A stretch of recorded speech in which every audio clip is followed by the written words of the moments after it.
अभी कुछ पूछ रहे हैं फिर हो जाएंगे हम। अब फील्ड ही बदल गया।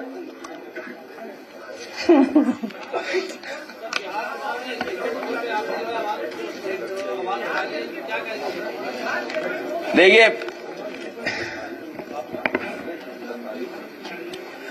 उनके एग्जिट पोल, ये सच है, ये हमें और आपको स्वीकार करना पड़ेगा कि भारतीय जनता पार्टी रणनीति के तहत ये सब एग्जिट पोल या टीवी चैनलों को वो नैरेटिव और परसेप्शन क्रिएट करने के लिए देते हैं।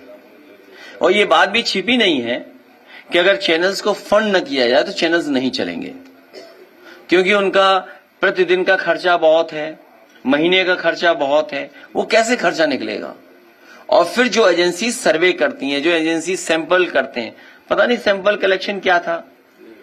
जैसे यूपी का उदाहरण है, तो उनके एग्जिट पोल में और उनके अपने सर्वे में तो 2 ही तो जीत रहे थे कि एक भी नहीं जीत रहे थे हम, हैं?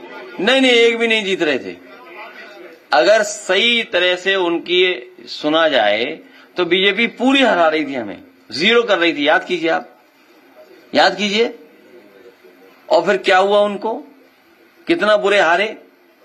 और सच्चाई में कह रहा हूं, जिला अधिकारी उस समय का फर्काबाद का बेईमानी नहीं करता, बेईमान जिला अधिकारी था वो। मैं फिर कहता हूं, मैंने पहले भी कहा, फिर कहता हूं, चाहे वो कोर्ट चला जाए, कहीं संस्था में चला जाए, सुना है बड़ा जिला मिला है उसको उस बेईमानी की वजह से, लाठी चलवाई।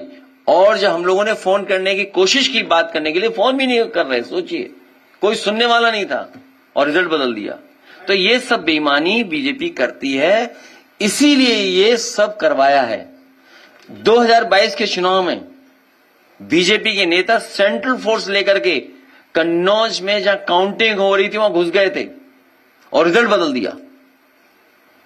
आप सेंट्रल फोर्स से कैसे लड़ लोगे, बताओ?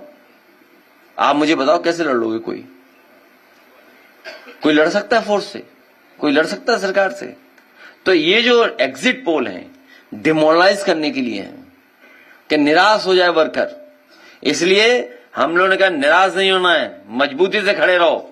इनकी चंडीगढ़ वाली चोरी सबने पकड़ी है, और सीसीटीवी और तमाम चैनलों पे और तमाम कैमरों पे इनकी चोरी लगातार पकड़ी जाती है, बेईमानी पकड़ी जाती है, इनकी हरकतें पकड़ी जाती हैं। तो बताओ, चंडीगढ़ में चोरी किसने नहीं देखी? बताओ, कोई चैनल बता देना देखा हो। सुप्रीम कोर्ट ने क्या कहा था? तो ये केवल भूमिका तैयार कर रहे हैं जिससे बेईमानी कर सकें।